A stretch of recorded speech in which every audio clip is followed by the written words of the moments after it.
Murid-murid preman ini sungguh jahat. Mereka menaruhkan lem di kapur tulis. Dan melakukan sesuatu di keran. Airnya menyemburi badan gurunya sampai basah satu badan. Dengan susah payah nutupi kerannya. Mengambil handuk untuk lap wajah, wajahnya berubah menjadi begini. Gurunya marah sampai pergi meninggalkan mereka. Rupanya di gagang pintu ada segumpulan kotoran. Setelah sepaket trik dari mereka, gurunya marah sampai nangis. Ini sudah lumayan. Guru sebelumnya emosi sampai bunuh diri lompat dari gedung. Guru ingin ganti kelas. Tapi, demi pendapatan, kepala sekolah tidak mau memecat murid. Ngomong ke guru itu kalau tidak mau mengajar lagi boleh pergi. Untung, satu pria bernama David menolongnya. Dia juga seorang guru. Tapi dia sangat spesial. Setelah pulang kerja ke klub minum arak, pas ngajar tidak membawa bahan mengajar. Di tas isinya arak semua. Ada murid yang sengaja menutup pintunya. Langsung ditendang sekali pintunya. Kalau dibilang murid-murid itu preman, maka dia itu adalah kriminal. Sebenarnya dia memang seorang kriminal. Pernah dipenjara dengan waktu yang lama. Baru saja dibebaskan.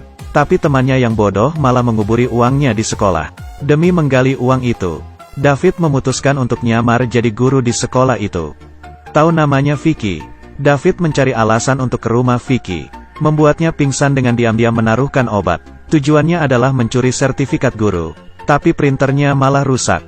David hanya bisa mengkopinya ke flash disk. Ternyata di hari kedua, Vicky dengan bodohnya mengira mereka berdua mabuk kemarin. Dan terjadi hal-hal yang tidak bisa dikatakan. Sibuk meminta maaf dengannya. Ternyata David berkata, "Meskipun sangat sengsara tapi aku akan kuat. Baiklah aku memaafkanmu." Anak gadis itu tak menyangka begitu mudahnya. Pergi dengan muka canggung. Malam ini, dia disiksa muridnya sampai menangis lagi.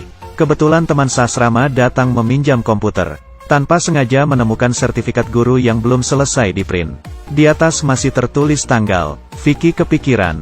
Dengan cepat ke sekolah mencari data David. Emang betul nilainya sama persis dengan nilai David di sertifikat itu. Hari itu tidak terjadi apa-apa, dia sendiri sudah dibodohi. Dia sangat marah, ingin memberitahukan kepada kepala sekolah. Tapi tiba-tiba kepikir, kenapa gak nyuruh dia aja yang ajari murid-murid preman itu? Dengan begini dia sudah bisa lepas dari lautan siksaan. Dan bisa melihat murid-murid mempermainkan David untuk memuaskan diri. Dan kriminal ini bahkan tidak menganggap murid-murid preman ini. Dengan cepat dia menyetujuinya. Tapi dengan cepat, David sudah harus demi kesepelean sendiri. Membayarinya dengan menyakitkan. Hari pertama ngajar di kelas murid preman. Guru ini sudah sepele. Ingin mengambil absen malah masuk ke jebakan pertama. Dia menahan emosi, duduk memanggil nama satu persatu. Masuk lagi ke jebakan kedua. Dia benar-benar marah. Ingin ke bar untuk menghilangkan emosi. Ternyata, aku marah. Dia adalah seorang kriminal. Dipermainkan murid hingga segitunya. Apakah masih bisa berdiri di sosial ini? Jadinya hari kedua, dia membawa senapan. Melihat sekumpulan murid yang bolos, dia langsung mengeluarkan senapannya. Menembaki satu persatu. Yang mau lari pun tidak bisa lolos. Murid preman memang bisanya diperlakukan secara keras, tidak bisa secara lembut. Satu persatu balik kelas duduk dengan rapi. Setelah menyelesaikan masalah tentang murid, David bersiap menggali uang yang dikubur di sekolah. Akhirnya tempat dia mengungsi sudah ditarik kembali. Dia tidak tahu harus pergi kemana. Hanya bisa ke rumah Vicky untuk meminta bantuan. Vicky pada awalnya tidak mau, tapi dia melihat David mengajari murid bandal sampai sangat baik. Menyetujuinya dengan terpaksa. Syaratnya harus terus mengajari murid bandal itu. Demi ada tempat tinggal, David hanya bisa menurutinya.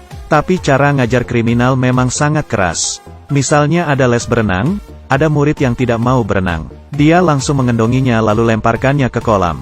Ada yang berkelahi. Dia langsung menekankan kepala orang itu di air. Sampai murid itu meminta maaf. Tapi cara seperti ini, orang tua murid tidak tak setuju. Karena mereka jarang melihat anaknya mengikuti peraturan. Yang tidak menyetujuinya hanyalah guru Vicky. Dia merasa tidak perlu menakuti murid dengan kekerasan. Tapi maunya mereka mengikuti dengan tulus dari dalam hati. Jika begitu ketika sudah besar akan sama saja menjadi manusia yang hancur. David pada awalnya tidak mengerti.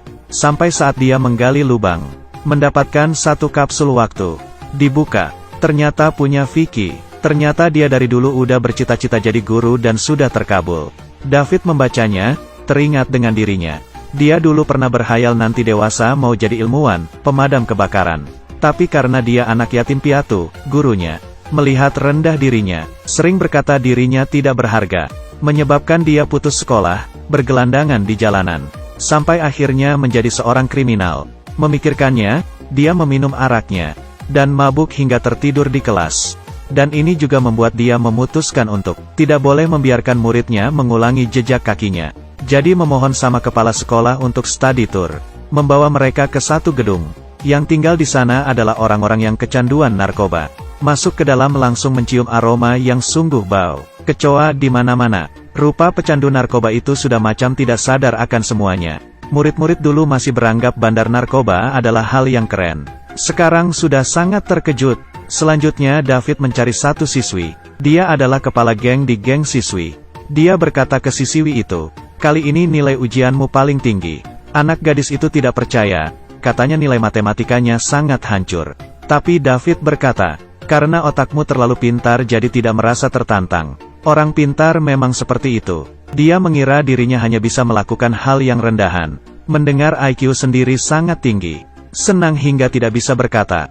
Mulai mencari murid-murid prestasi untuk belajar bersama. Tidak hanya begitu, David juga menemukan ada murid yang berbakat di drama. Jadi mengenalinya ke ekstrakurikuler drama. Berhasil menjadi pemeran utama. Murid-murid bandel sedikit demi sedikit berubah. Dan David di penilaian guru yang diadakan setahun sekali. Menjadi guru yang paling populer. David berperilaku sangat tenang. Tapi Vicky malah sakit hati lalu pergi. Guru ini mengajar dengan teliti. Tapi malah tidak dapat penghargaan. Yang lebih parahnya lagi, kepala sekolah menyuruhnya mengajari kelas murid bandel satu les pelajaran umum. Menjadi evaluasi kerja. Dia sangat sibuk. Tidak mendapatkan penghargaan satupun. Sama sekali tidak percaya diri. Sudah membalikan kepercayaan diri Vicky. David mengajaknya menggambar di kereta api. Awalnya Vicky kira ini study tour. Coretannya sangat cantik. Pada akhirnya polisi datang. Dia baru sadar dia sedang membuat hal jahat. Tapi setelah melewati hal ini, murid bandel juga merasa guru ini juga keren ya. Jadinya menerimanya. Pelajaran umum juga sangat bekerja sama dengannya. Hubungan David dengan Vicky juga menjadi lebih baik. Dia juga berpura-pura jadi pacar Vicky. Akting di depan ibu Vicky. Biar terlihat lebih nyata, David menciumi Vicky. Kali ini Vicky menganggapnya serius. Dia menyatakan cinta pada David. Tapi David tidak berani menerima cintanya. Menolaknya. Diam-diam waktu yang dijanjikan sudah tiba. Malam itu, David menggali tas yang berisikan uang. Tujuannya sudah tercapai. Dia tertawa terbahak-bahak. Tapi diiringi tawa, dia malah menangis. David tidak ingin pergi. Kepala sekolah juga tidak ingin dia pergi. Ingin mempertahankannya, tapi biaya sekolah terbatas. Kepala sekolah bermaksud untuk memecat Vicky. Tidak bisa begitu. Guru adalah cita-cita Vicky. David pada akhirnya memilih untuk pergi. Sebelum pergi dia mau menutup kembali lubang yang digali.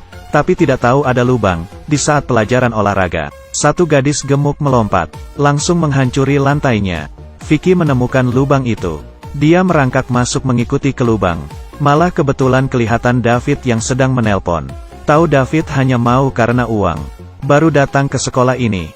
Dia merasa dirinya dimanfaatkan. Jadi kamu berpura-pura suka sama aku. Vicky pergi. Setelah menangis, dia bermaksud untuk melaporkan kepada kepala sekolah. Malah menemukan, murid-murid bandel itu malah menyalahkan mereka sendiri. Hanya ingin David tidak dipecat. Murid bandel tahu hubungan Vicky dan David sangat bagus. Memohon dia menyuruh David balik. Vicky menolaknya. Tentang David memanfaati dirinya, dia masih sangat marah. Tapi murid memberitahunya. David sebelumnya menyuruh mereka untuk menyiapkan gambar yang bisa menyemangatkan diri. Untuk mengingatkan diri sendiri. David juga ada. Setelah dibuka, isinya adalah fotonya. Vicky akhirnya mengerti. Sebenarnya David tidak memanfaatkannya. Saat ini teman David datang. Ternyata David tidak membawa pergi uangnya. Semua disisakan untuknya. Karena dia membuat David ingin mengulang kembali dari awal. Teman David berkata, kalau kamu gak mau dengan dia mungkin akan kembali mencuri, merampok dan berbohong lagi. Vicky dengan cepat ke depan komputer. Menghubungi David. Benar dugaannya, David bersiap untuk merampok lagi. Saat penting, jaringan putus. Untung ada murid yang mengenali David. David juga melihat kereta api yang mereka coreti sedang lewat. Pada akhirnya dia tetap tidak tega, meninggalkan temannya lalu pergi. Dia datang ke rumah Vicky, memberinya hadiah. Isinya asalah sebuah gaun. Dan ada sepucuk surat cinta. Tertulis 3 pilihan. Mau, tidak mau, mungkin. Ternyata Vicky selain ingin menjadi guru, juga ingin orang menulisinya surat cinta yang memiliki 3 pilihan. David tidak melupakan itu. Mereka ke sekolah. Kepala sekolah saat itu sedang mengoreksi kertas ujian murid bandal. Perubahan murid bandal membuatnya sangat terkejut.